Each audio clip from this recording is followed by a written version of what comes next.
Olá, tudo bem? A paz de nosso Senhor Jesus Cristo. Salve Maria Santíssima. A 13 de maio, na cova da Iria, no céu apareceu a Virgem Maria. Ave, ave, ave Maria. Agradeço pela atenção e pelo seu tempo. E o vídeo de hoje é a segunda parte da série A Virgem Maria na Patrística, aproveitando a data de 13 de maio para homenagear Nossa Senhora, falando da importância da aparição de Fátima e ao longo do vídeo tratarmos do assunto principal, que é a segunda parte do desenvolvimento do pensamento, por assim dizer, mariológico na história da Igreja. Então fique comigo até o final. Se ainda não é inscrito no canal, inscreva-se e compartilhe esse vídeo com outras pessoas. Então, em relação a Nossa Senhora de Fátima, nota uma peculiar das aparições de Fátima estar entre as mais proféticas, porque predisseram as desventuras que incumbiam sobre a humanidade. As aparições marianas são sempre uma manifestação da solicitude materna de Nossa Senhora em relação a nós. E são um sinal da sua proximidade aos nossos problemas, às nossas preocupações e às nossas dificuldades. E são um apelo a seguir o caminho do bem. E são também expressão do desejo da Mãe de Deus de socorrer a nós, mulheres e homens, envolvidos aqui na Terra na luta contra as forças do mal, para nos ajudar a resistir aos perigos que ameaçam a fé e a vida cristã. É importante salientar que a aparição de Nossa Senhora de Fátima não traz um acréscimo ao depósito da fé cristã. Não mexe ou acrescenta aquilo que nós já professamos como fé, mas com certeza tem um grande relevo espiritual. Se nós pensarmos na ligação ao contexto histórico dos nossos tempos, pode ser sintetizada em algumas palavras: oração, penitência e conversão do coração. E, com efeito, é uma exortação à oração como via para a salvação das almas, um apelo a mudar o estilo de vida, uma chamada a reparar os pecados com a penitência, um convite a santificar-se e rezar pela conversão de quantos se encontram no caminho do pecado e do mal. Ainda mais no mundo onde cria-se ideologias, relativa-se os valores, há uma substituição e inversão de valores e acaba querendo escantear, por assim dizer, os valores cristãos e os valores evangélicos. Nota característica da mensagem de Fátima é que se coloca no centro das preocupações e dos trágicos acontecimentos do século passado, atormentado por 2 guerras mundiais, com inúmeras vítimas e destruições, 2 ditaduras, o nazismo, a qual se uniu o fascismo, e o comunismo soviético, que durou 70 anos, sistemas ideológicos que causaram atrozes sofrimentos a milhões de pessoas, porque anularam os direitos humanos, perseguindo os cristãos e visando desenraizar Deus do coração do ser humano.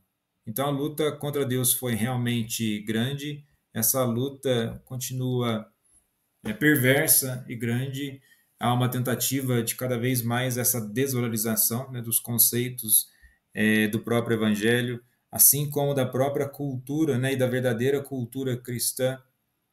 Então, esse caminho, né, espiritual, nessa batalha, ela não deixou de existir, né, ainda permanece, e por isso é preciso muita oração e uma verdadeira conversão de vida, não simplesmente no aspecto espiritual, mas realmente na vivência e na prática do dia a dia.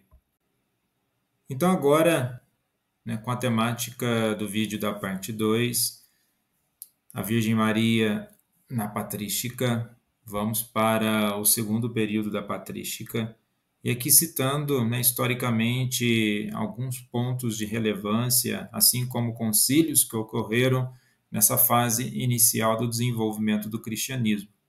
Né, o ano de 313 é o Edito de Milão, que é onde o cristianismo recebeu a liberdade de culto sob o imperador Constantino.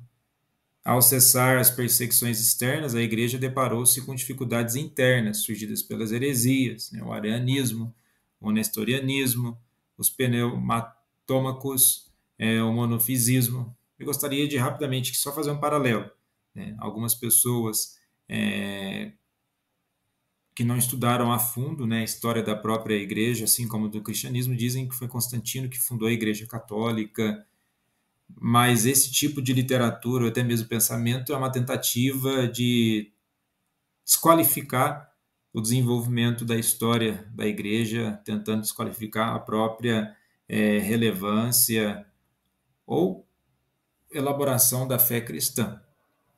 Então, muitos deles são pseudo-historiadores, né, fazem alegações de livros, e esses livros não são muito bem consolidados na sua elaboração. Né? Há pesquisadores e acadêmicos que não têm ligação nenhuma com a igreja e negam essa ideia de que Constantino fundou a Igreja Católica. Então, assim, é apenas um paralelo que pode, embora esse vídeo que faça parte, né, do desenvolvimento da fé cristã, mas pode ficar no assunto da outra série sobre a história da Igreja Católica. Mas vamos lá. Então, nessas dificuldades internas, né, resultou no enorme progresso na elaboração doutrinária da fé. De certo modo, essas discussões teológicas, elas não são ao todo coisas ruins. A questão é que vai gerando divisões, né, vai gerando, muitas vezes, cismas, né, ao longo da história do cristianismo, mas a discussão teológica em si, né, teológica, filosófica, nessa questão da doutrina, elas são importantes para consolidar e dar um entendimento daquilo que é a fé, né, apurada ou a fé com resquícios de heresias, por assim dizer. Então, este período, né, considerado a época de ouro, né, nos concílios ecumênicos de Nicéia, né, no ano de 325, Constantinopla, né, o primeiro concílio de Constantinopla em 381, né, Éfeso 431 e Calcedônia 451. Né, esses debates teológicos tiveram como centro de suas discussões a pessoa divina e humana de Jesus Cristo, né, a divindade do Espírito Santo e a pessoa da Virgem Maria, né, como mãe de Jesus, Cristo e mãe de Deus. Né, recomendo você, caso não tenha assistido, estou com a série também falando sobre a história da Igreja Católica, né, e no primeiro vídeo, quando comentei sobre Santo Atanásio, essas divergências, né, no Concílio Ecumênico de Nicéia, assim como Constantinopla. Então, no campo da Mariologia, a Igreja assistiu à definitiva afirmação dos dois mais antigos dogmas marianos, né, a maternidade divina e a virgindade perpétua de Maria. O título Theotokos surge no ambiente alexandrino, né, com o bispo Alexandre de Alexandria e Atanásio, relacionado com a elaboração dos dogmas cristológicos. Então vejamos bem, primeiramente, que corre a ideias muito falsas e mentirosas, dizendo que falar né, de Maria enquanto mãe de Deus seria uma afronta à própria divindade de Jesus, ou uma afronta lógica. Mas esquecem que a concepção desse termo, né, Theotokos, né, ou Theotokos, é cristológico. Ele, assim, ele é mariológico no sentido de entender, né, o papel de Maria, né, na salvação, não que ela é salvadora, na salvação, pois ela faz parte, né, de todos os acontecimentos da salvação, mas é cristológico, porque aponta para a divindade de Jesus. Agora, os primeiros cristãos tinham um conceito de dogma diferente do que existe hoje, né? Como se o dogma negasse a liberdade, né? Algo irracional. Outros relacionam, né, o conceito de dogma a uma mensagem da salvação aprisionada em conceito da razão. Agora, a origem etimológica, né, do dogma vem do grego edoxen, que significa uma obediência de fé, isto é, uma abertura a Deus, um momento de encontro de Deus com o homem e do homem com Deus. Então, o dogma ele é fruto de uma experiência de fé com a clara reverência ao mistério. Portanto, o dogma é uma proclamação da ação salvadora de Deus na história em favor da humanidade. É um sinal que indica o que se conseguiu conhecer com certeza e não um obstáculo na vivência da fé. Alguns vão colocar simplesmente o dogma como uma verdade intransponível, mas vamos aqui entender o dogma como uma verdade essencial da fé. Por que essencial da fé? Porque aponta para os elementos da salvação, né? Não é algo desgarrado da fé.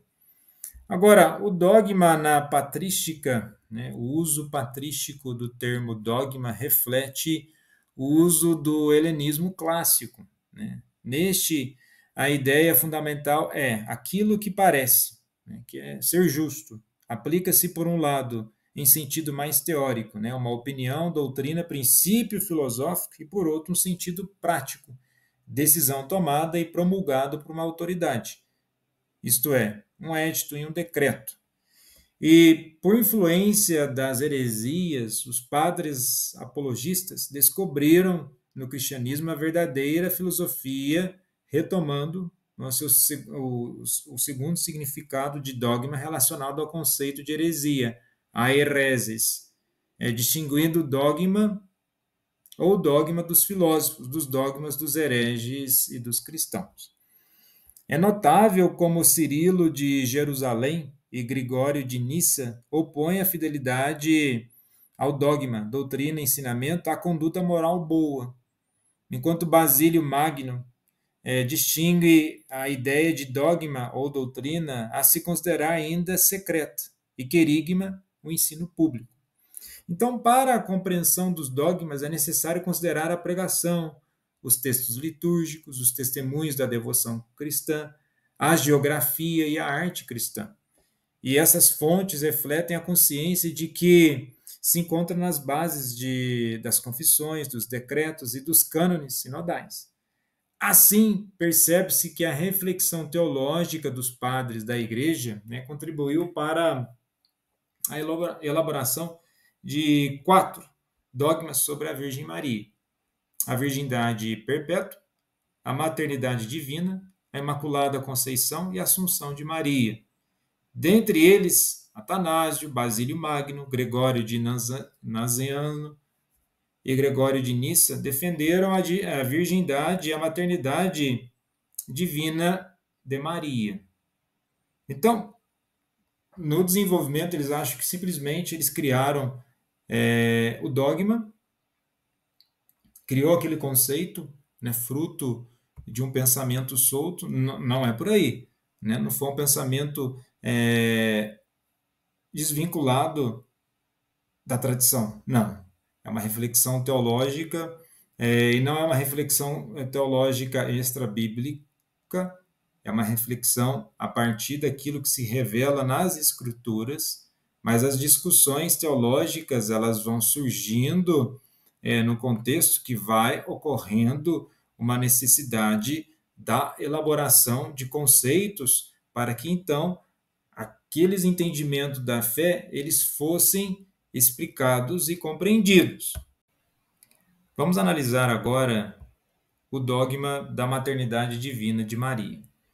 Então, a reflexão patrística que fundamenta o dogma da maternidade divina ensina que Maria é mãe de Deus, pois Jesus Cristo, seu Filho, é Filho de Deus e Deus ele mesmo.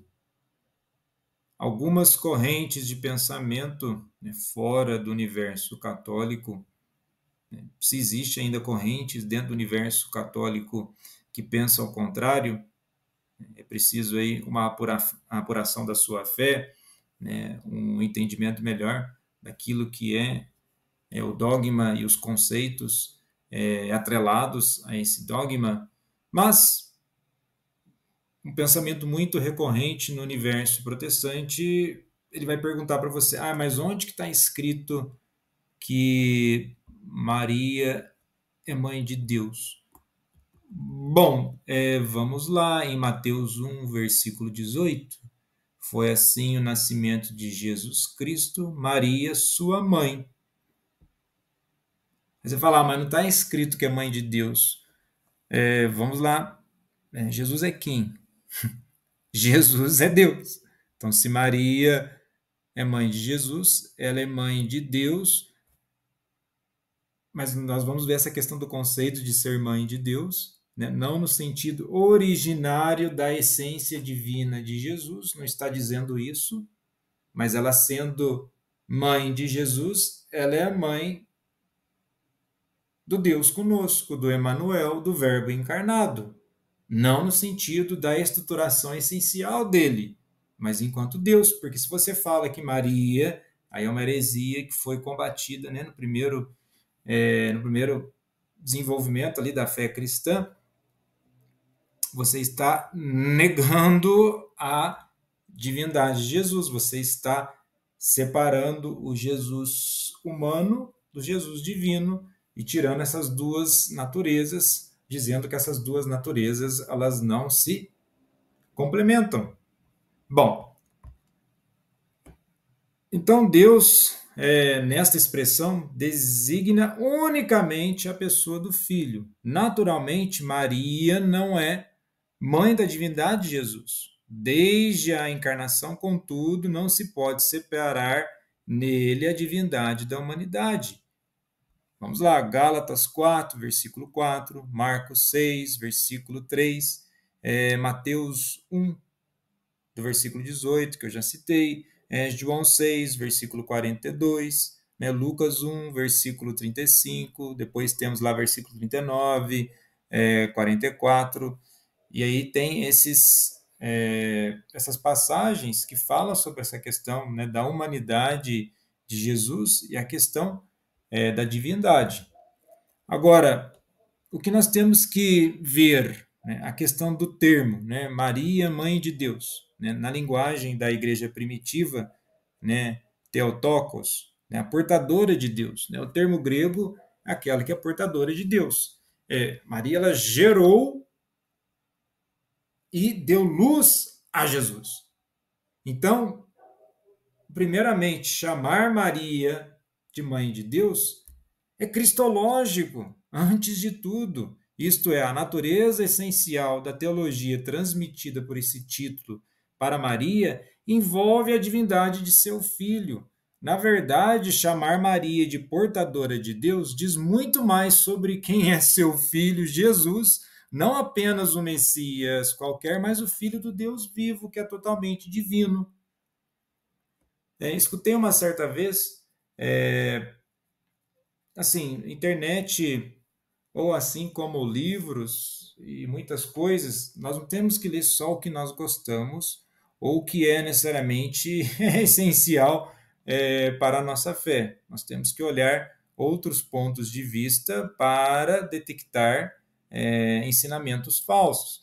Então, ouvi um líder espiritual de uma denominação cristã, né, que não é católica, ele faz ele começa ali o discurso dele muito bem, falando muito bem de Nossa Senhora, falando bem de São José, né? Embora ele não utilize, né, os termos santo e tal, mas ele fala que a gente tem que lavar a boca para falar de Maria, eu concordo. Esse é um respeito sempre pregado pela Igreja Católica, né, que é a mulher a melhor mulher que já passou sobre a face da terra, também concordo. Até aí, beleza, eles só falam que a igreja já traz na sua tradição esse respeito à mãe de Deus. Aí ele chega ao ponto, ele fala uma questão lógica. Ah, não tem como ela ser mãe de Deus, porque como geralmente a mãe que é mais velha que o filho. Aqui nós temos um filho mais velho que a mãe. Aí, assim, ele fala uma questão de lógica básica, mas ele não usou de uma lógica básica. Ele falou que, no fato, então, se Jesus, né, ele é Deus, ele é mais velho que Maria. Então, como pode ser o filho? Mas aqui, o título de mãe de Deus, vou colocar a palavra título, né? Esse entendimento teológico não está falando que Maria ela é aquela que é geradora da essência de Jesus. Não está não tá falando no sentido da substância divina. Nós não estamos falando, né, do poder, que Maria tivesse um poder criador de Deus. Não está falando disso. Está falando de que quem é Jesus? Volta à pergunta cristológica. Quem é Jesus? Jesus é Deus. Sendo Deus, ele é filho de quem? De Maria. Ele é gerado na onde? No ventre de Maria. Então não tem como você dividir no ventre de Maria, essa parte que é Jesus humano, isso aqui é a carne, e isso aqui é a divindade.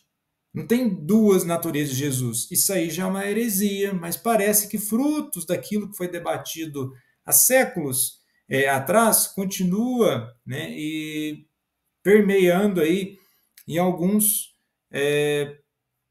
pregadores. Né? E o interessante, pegando esse período da patrística e até mesmo da patrologia, temos Cirilo de Alexandria, né, o que ele cita como terceira carta a Nestório. Ele diz assim: e visto que a Santa Virgem deu à luz, segundo a carne, Deus unido pessoalmente à carne, por isso dizemos que ela também é a mãe de Deus, como se a natureza do Verbo tivesse o início de sua existência a partir da carne, pois foi no princípio o Verbo era Deus, e o Verbo estava com Deus, né, conforme lá em João 1, versículo 1. E é ele mesmo o Criador dos tempos, coeterno com o Pai e Criador de todas as coisas. É claro que ser a pessoa que carregou o Filho encarnado durante 9 meses é digno de pelo menos alguma medida de honra. No entanto, permanece o fato de que o título Mãe de Deus foi dado a Maria para proteger a verdade sobre quem Jesus de Nazaré verdadeiramente é, o Filho de Yahvé, né? O divino Filho de Deus. Agora, aqui realmente é para proteger a verdade sobre quem Jesus é. Então é cristológico. Não está atribuindo a Maria uma condição de superioridade. Volta à questão. Aquilo que diz a respeito do tratamento, e de fato não teve mulher mais santa que passou sobre a face da terra. Mas não tem. Se tivesse falado para outra, não seria Jesus, foi com Maria. Não é outra mulher que ia ficar relativizando. Então é defendendo a natureza. Agora, me espanta que às vezes vai fazer, né, algum desses líderes religiosos, ele vai fazer todo uma pregação eloquente, né, utilizando de uma oratória, uma retórica bem interessante, mas ele desconhece desses elementos profundos, né, até mesmo da filosofia, da questão da essência, da questão da metafísica. Nós não estamos falando de uma mãe da essência, da Mater Essentia, aquela geradora da potencialidade das coisas, da natureza. Nós não estamos falando disso. Agora, Maria não é uma incubadora, né? Estou utilizando aqui o termo com todo respeito, porque do jeito que eles colocam a forma, parece que ela é uma incubadora. E que dentro ali que aconteceu fosse uma anomalia genética, né? Professores aí, se tiver algum professor de biologia, peço licença aí, na questão da geração de um filho, né? A questão genética. O que que nós temos? Quando uma criança ela está ali no processo, né, de formação, né, depois ela nasce, ou já na estruturação, na elaboração do seu DNA. Ele é formado 50% pelo quê? 50% pela carga genética da mãe e 50% da carga genética do pai, certo? Tá, isso a gente pensando em biologia. Agora, tem como você pensar em Jesus, ele sendo 50% homem e 50% Deus? Não fala que ele foi inteiramente homem e inteiramente Deus, em complementariedade. E de onde que essa realidade ocorreu? Dentro de um ventre materno. Esse ventre materno é humano, no processo de gestação carnal. E se nesse processo de gestação carnal, no preciosíssimo sangue de Nosso Senhor, teria ali atributos cromossômicos de Nossa Senhora? Então tem como separar? Então dizer que é mãe de Deus não está falando que ela é mater essentia, genetrix essentia. Não, ela não é geradora de essência, mas ela é geradora enquanto mulher que foi concebida pelo Espírito Santo, ela gera quem? Jesus. E Jesus é quem? É Deus. Então não tem como você dividir isso, tirar isso.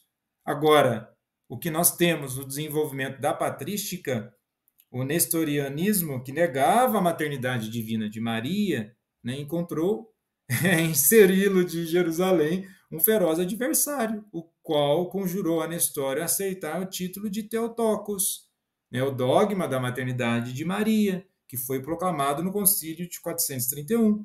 Maria é a Theotokos, a mãe de Deus. Deus, na pessoa de Jesus, entrou no mundo e na história da humanidade. Maria é vista sempre em relação com seu filho Jesus Cristo. Ela sempre aponta para a verdadeira salvação.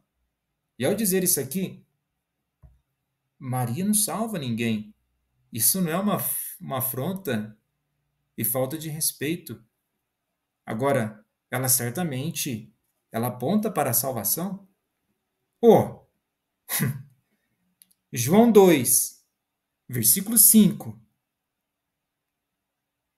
Essas palavras de Maria aqui, elas são mais poderosas que qualquer uma das aparições de Nossa Senhora. Fazei tudo o que ele vos disser. Ela está apontando para quem? Para o filho. Tudo o que aparece de Maria é apontando para o filho. Se Maria aparece poucas vezes nos evangelhos, em tudo que ela aparece, diz tudo o que ela é. Então, reflita lá. João, capítulo 2, versículo 5. E se quiser conferir também o Magnífica em Lucas 1, do versículo 46 ao 55. A grandeza de Maria está exatamente na sua pequenez, que aponta para o Deus verdadeiro.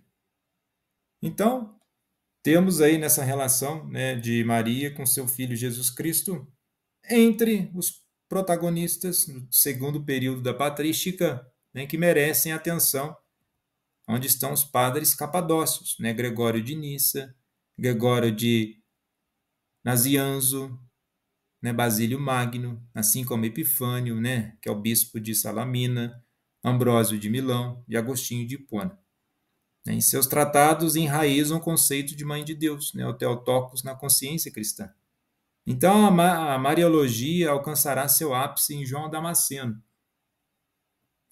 André de Creta, né, Teodoro Estudita, né, Germano de Constantinopla e Epifânio, o monge.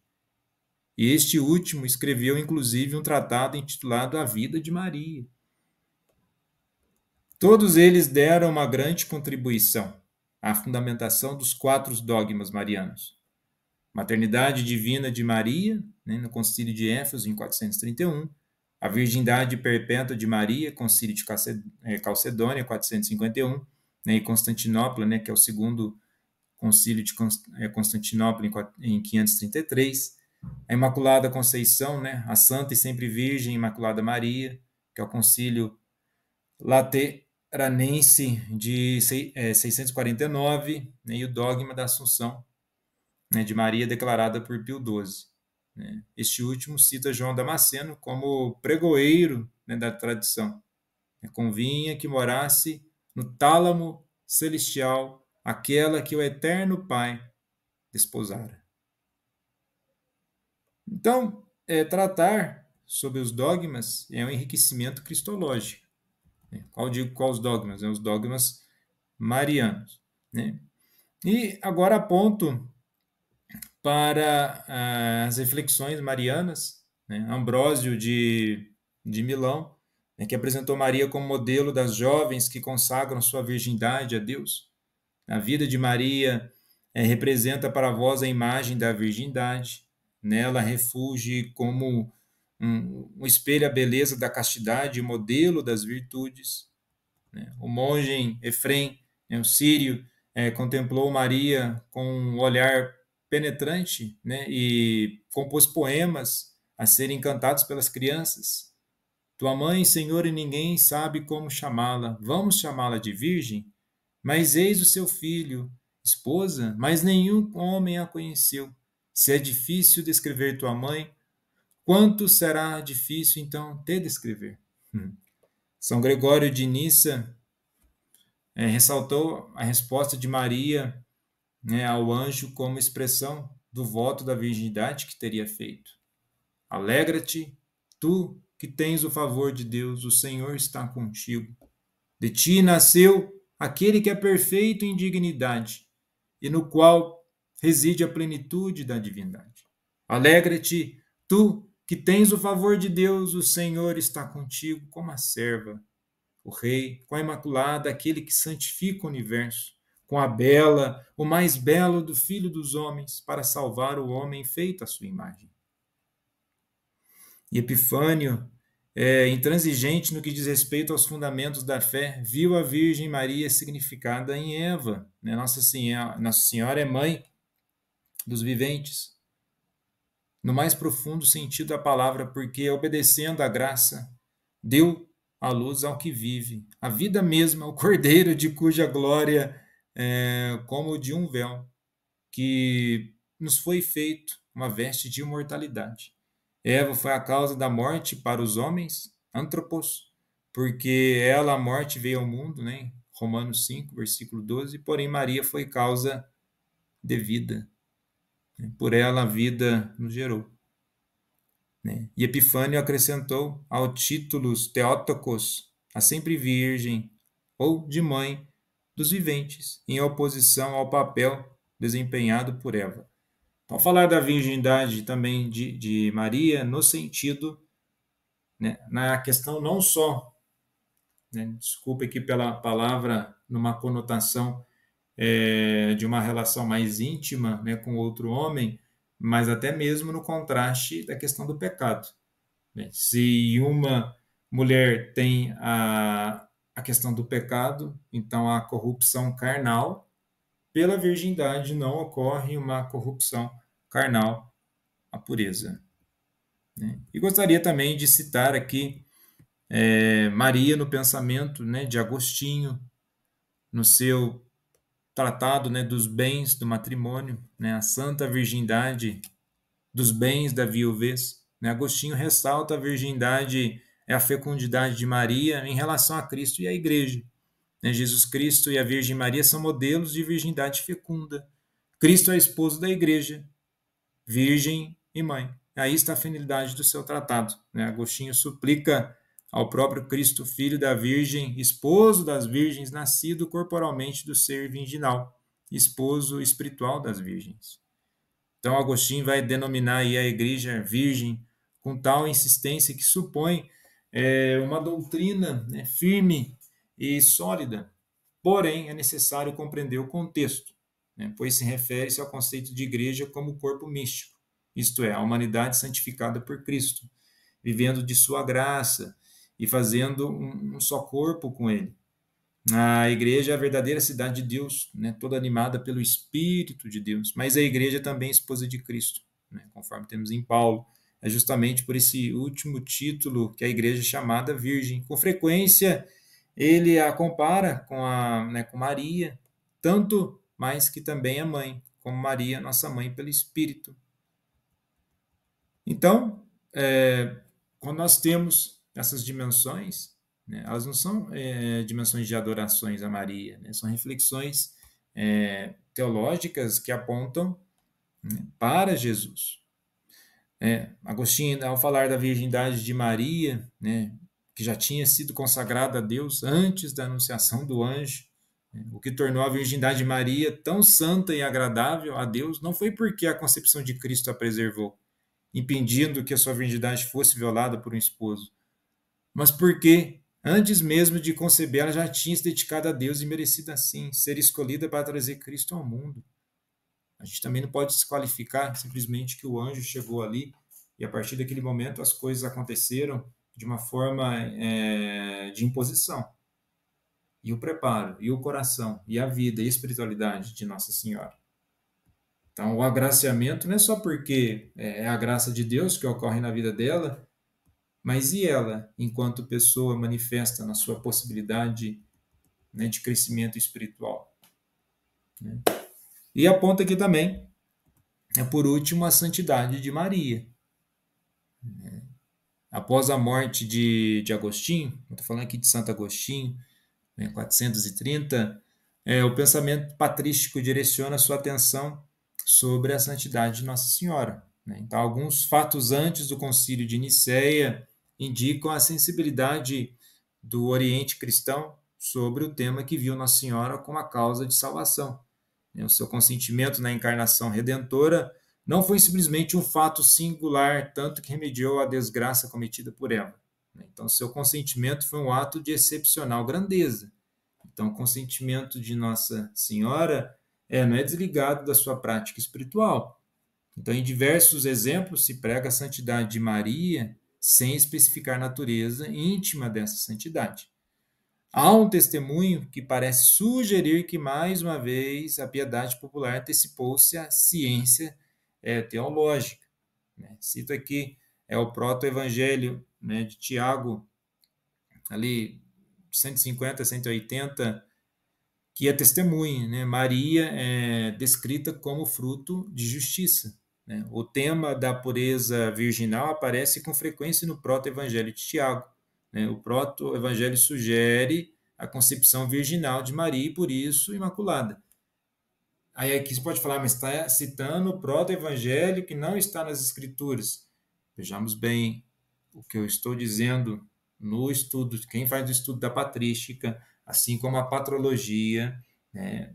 Nós estudamos as obras daquelas que, embora não sejam canônicas, elas são obras, né, de uma literatura próxima ao período do desenvolvimento da igreja primitiva.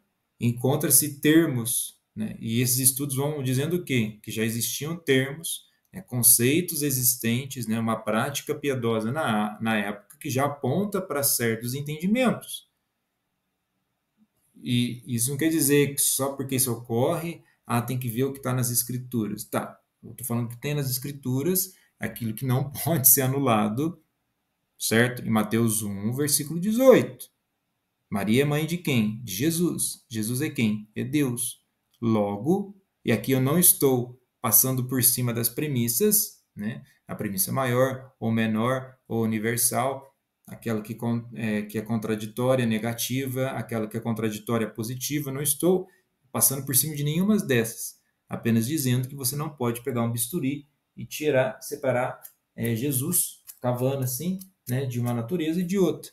Ao citar essas outras obras, é apontando que já existia o entendimento da fé cristã na época de olhar para Maria assim, porque existe uma contra-argumentação que isso foi desenvolvido de forma tardia no cristianismo, no período medieval, mas, no entanto, não foi, certo?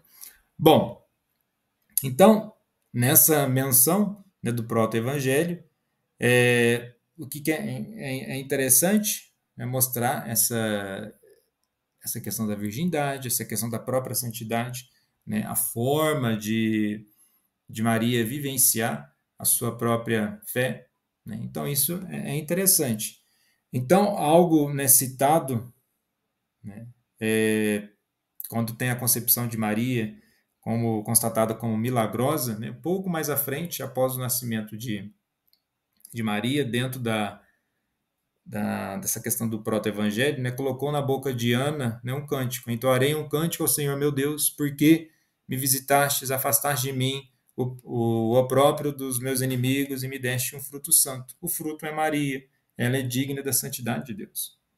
Então existia, né, uma tradição, né, falando sobre a própria graça de Maria, porque nós entendemos só como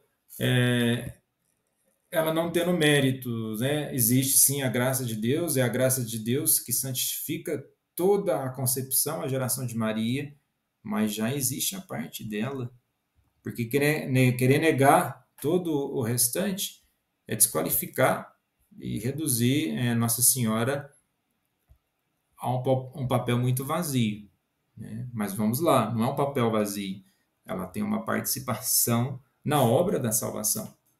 Então, no drama sobre a paixão de Cristo, né, Gregório de Nazianzo, né, destaca a missão da Virgem Maria no plano da redenção. Se Jesus é o protagonista no campo dogmático da salvação, repito, no campo dogmático da salvação, Jesus, ele é o protagonista, ele é o Salvador. Maria é no campo da intercessão, pois ela enfrenta uma série de sofrimentos por ser a mãe do Filho de Deus. Então, ela garante o perdão para as mais graves traições, ela é a embaixadora permanente diante do Verbo e a salvação, né, suprema para todos. Né? Por natureza, Maria é igual a nós na sensibilidade, mas pela graça recebida de Deus, supera a todos nós no ascenso ao Pai. Então, quando diz que ela é a mais bela de todas as criaturas, sim, Maria foi criatura. Ela é a mulher mais santa que pisou na face da terra? Sem sombra de dúvidas. É a mais pura? Com certeza. Então, ela tem um papel no plano de salvação. Pois se assim não tivesse, as Escrituras nem teriam a consideração de mencioná-la, nem o nome. Ela mencionou de São José. Oi, vamos lá. A gente tem que também lavar a boca para falar desse casal. Assim, tentar. Aí nesses discursos, nessas pregações, ficava, a gente tem que saber colocar as pessoas nos seus devidos lugares. Sim, ninguém está retirando Maria do seu lugar. Está colocando ela no devido lugar dela. Qual que é o devido lugar dela no plano de salvação? Ela é mãe de Jesus. Jesus é quem? Vamos lá, catecismo da igreja. O catecismo da igreja católica, ele está pautado pela palavra de Deus. Então, se nós formos lá no número 466, certo? Quem está com catecismo aí é número 466, página 131. Olha lá, a heresia nestoriana via em Cristo uma pessoa humana unida à pessoa divina, ao Filho de Deus. Diante dela, São Cirilo de Alexandria e o terceiro concílio ecumênico, reunido em Éfeso 431, confessaram que o Verbo unindo a si mesmo em sua pessoa uma carne animada por uma alma racional, se tornou homem. A humanidade de Cristo não tem outro sujeito senão a pessoa divina do Filho de Deus. A humanidade de Cristo não tem outro sujeito senão a pessoa divina do Filho de Deus, que assumiu e a fez desde sua concepção. Por isso, o concílio de Éfeso proclamou em 431 que Maria se tornou de verdade mãe de Deus, pela concepção humana do Filho de Deus em seu seio. Mãe de Deus não porque o Verbo... Novamente, mãe de Deus não porque o Verbo de Deus tirou de sua natureza divina mas porque é dela que ele tem o corpo sagrado total, dotado de uma alma racional, unido ao qual, na sua pessoa, se diz o Verbo nasceu segundo a carne. O Verbo nasceu segundo a carne. Ué, ou de Maria ia nascer o quê? Se você tem uma geração humana, espera-se que ali surgisse um homem. Não teria como surgir uma outra coisa. É um princípio natural, levando até a questão genética. E aqui podemos dizer que nos traços, né, nas afeições de Jesus, existia participação de Maria? Por que não? Mas aqui não entra nessa questão. Eu vou simplesmente por aquilo que está dizendo aqui. Né? Olha como que isso aqui já derruba. Né? Quem ficou aqui comigo até esse final do vídeo, né? Eu agradeço muito pela atenção, mas está no catecismo, e a igreja nunca ensinou ao contrário. Aí o cara, desculpa, o cara não, né? A pessoa, com todo respeito aí, né? Vem numa pregação dizer que aí ele pegou, falou numa igreja católica, falou um tanto de abobrinha porque não conhece a doutrina, né? Não conhece de teologia, faltou a muitas aulas de teologia, principalmente, né? As questões, né, teologia fundamental e da própria metafísica. Mas vamos lá.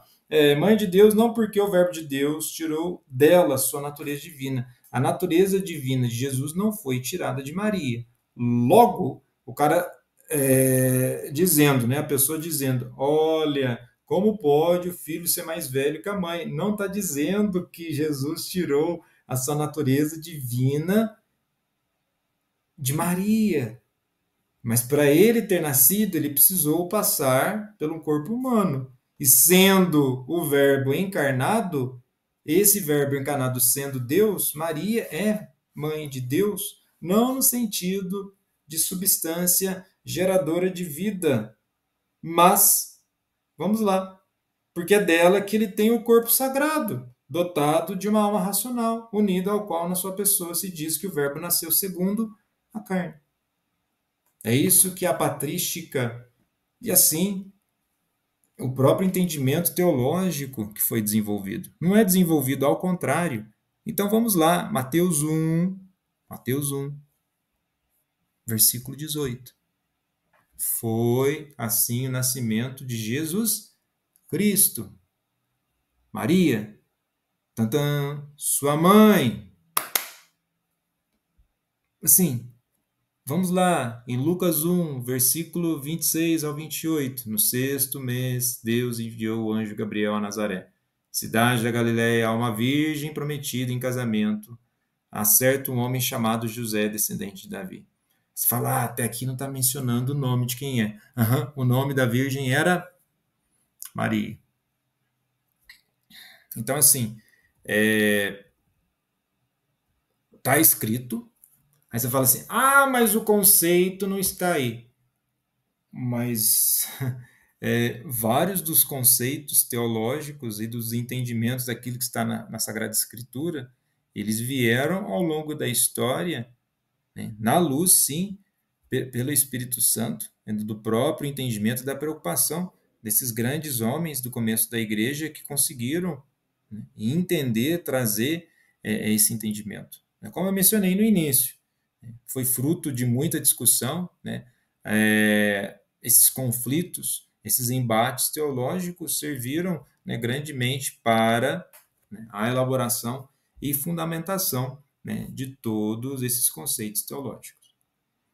Agradeço imensamente pela atenção, né? Vai ter aí o próximo vídeo, ainda nesse mês de maio, né, que é o mês dedicado a Nossa Senhora, né, que vai ser a terceira parte do vídeo, que vamos exatamente para o terceiro período da patrística.